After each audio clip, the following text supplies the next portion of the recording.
Panchbhut Mahadevaya Namaha. Om Agnidevaya Namaha. Om Vayudevaya Namaha.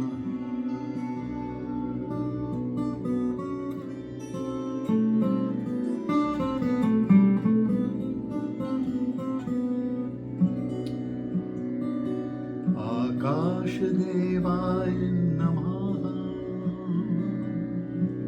Akash.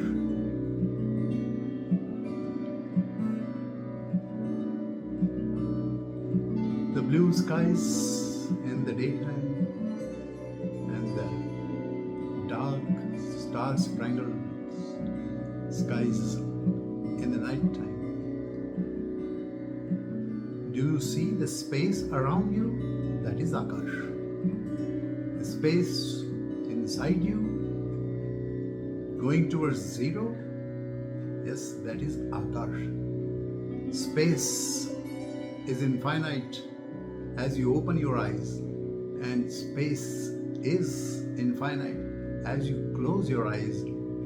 It moves towards zero, and to reach that zero, that's the most difficult thing that most of the people find. But zero has its importance, because when you reach the zero state of your mind, the thoughts, when they cease, then your temporary intelligence ceases. But that opens up, dawns the sun of permanent intelligence. And that shows you the truth which is permanent. The same thing happens with your desires. There are incessant desires in you, coming from somewhere and going somewhere, and we are all perturbed. Why we cannot be desireless? That's difficult, yes, but if you can practice simple one truth, and that is to follow your awareness. There are four things that are in our mind. We have the intelligence that we call temporary, because we are made of temporary stuff and given a particular time from our birth to the death. The body grows, nourished by the earth tattva, and then goes back to earth. All the five tattvas, there is Agni, the Vayu, the Akash, the space, the earth and the waters that we call Varuna Deva, all of them constitute your temporary body. And that's why we call them Panchbhut Mahadevaya Namaha.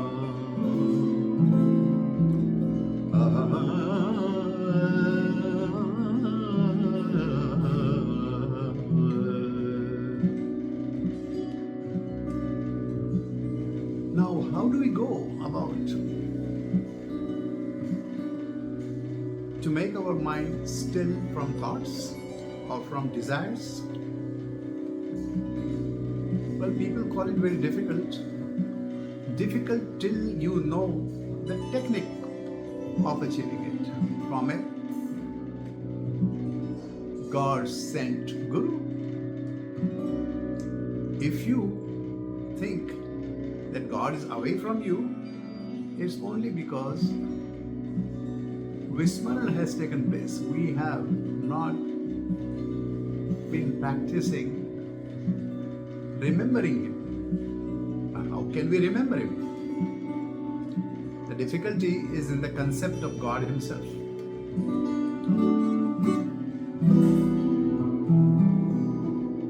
The concept, the philosophy, as all the great thinkers have thought in this world from time immemorial. But we have in our Shastras, the Hindu Shastra, the Sanatana Dharma, thoughts and philosophy put in such a nice manner in the shlokas everywhere. And they are transferred to the progeny, very simple form.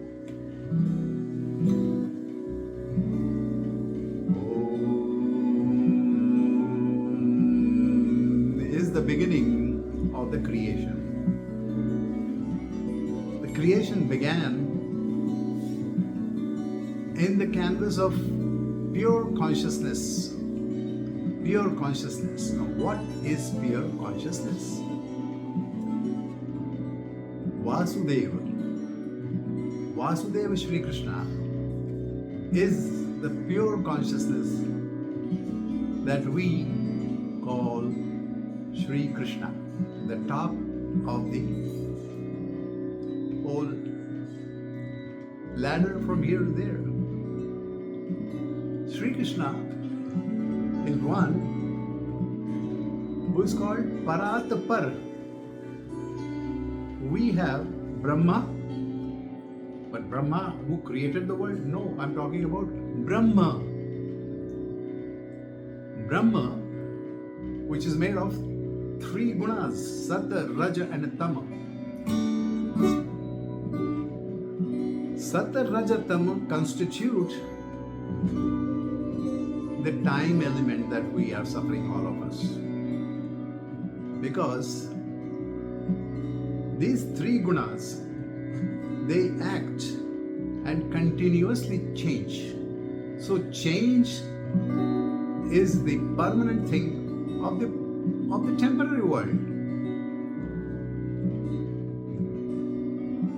It has to change. That's what the time is made of, from Satta, Raja and the Tama. It's like a pendulum. Raja is activity and Tama is inactivity.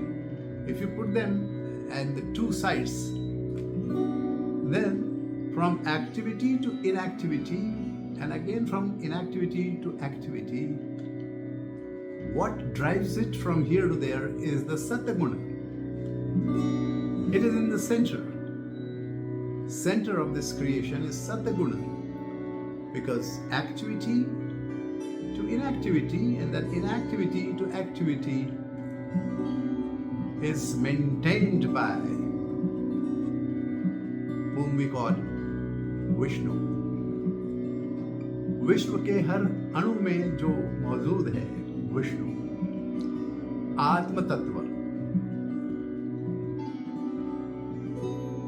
Brahma created this world from these three gunas.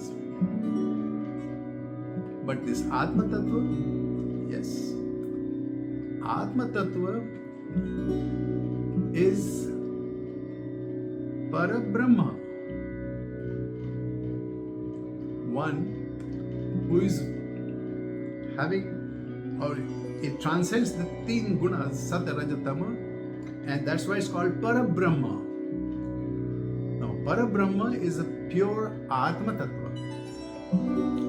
So, out of the Atma Tattva came out Brahma, who created with these three gunas this whole creation that we are able to see through our five perception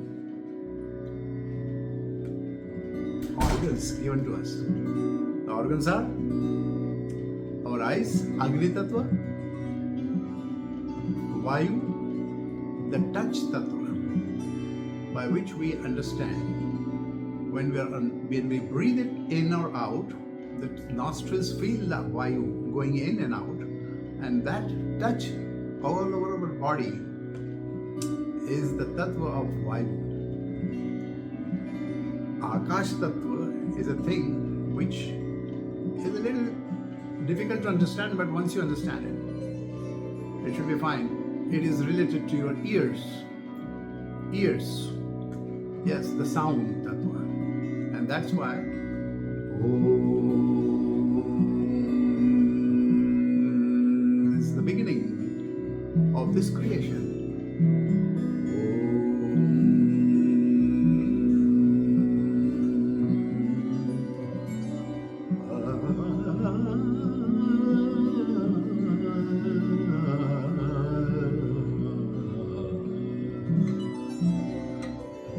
Well, we'll come to that, Akash, a little later on. Prithvi Tattva we all know, because that's connected to our smell, the organ of smell. Because when we get the food from Prithvi and put it in our mouth, the smell of that food tells us whether it's good for you or not, or what kind of a food you're eating, whether it is sattvic, rajasic, or tamasic, depending upon its smell. So Prithvi Tattva is connected to your nostrils, the smell, and Varuna Tattva, the Jala Tattva. Now that is connected to your taste buds, the saliva that you get when you find something sweet or sour or whatever the taste that your tongue gives you. Now, do we know that tongue is not only for taste? Tongue is also for speech. So, in our Shastras it is said that your tongue is basically for the speech through which you should be always able to take the names and sing about the names of God. Shri Krishna, Shivaji, anybody. But Smaranam is the important thing. Because if you remember the sound and you can take it out from your speech.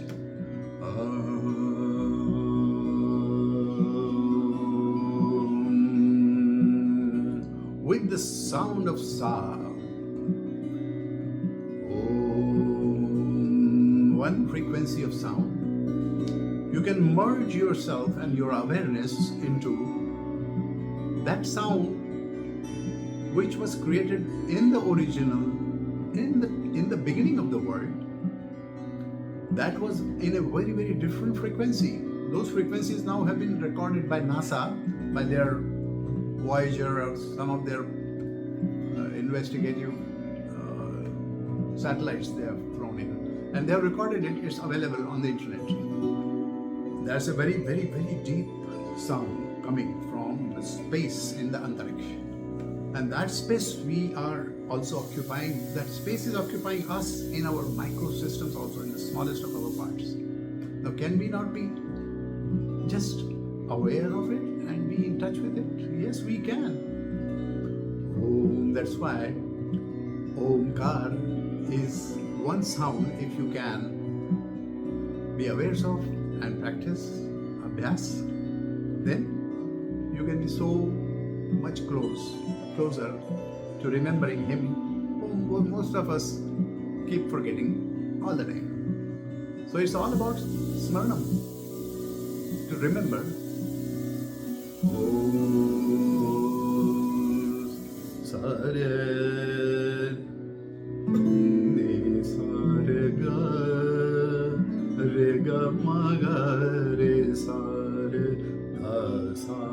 ga ma ga re sa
Space tattva in us is connected to our sound. Why? You see, there's a thing that I learned sometime somewhere, that if you put one person in a dark room where there's nothing, no light coming in, and how will he come to know anything, the direction? If you drop anything in that room somewhere, you will see that that person can look towards that, where the sound came. That means the sound is the one which can give you directions. So in the space, which is what we know as three-dimensional, the sound is connected to the directions, and so it is the Mool Tattva of space. So you can see how sound comes from the rotation of planets, the rotation of the top.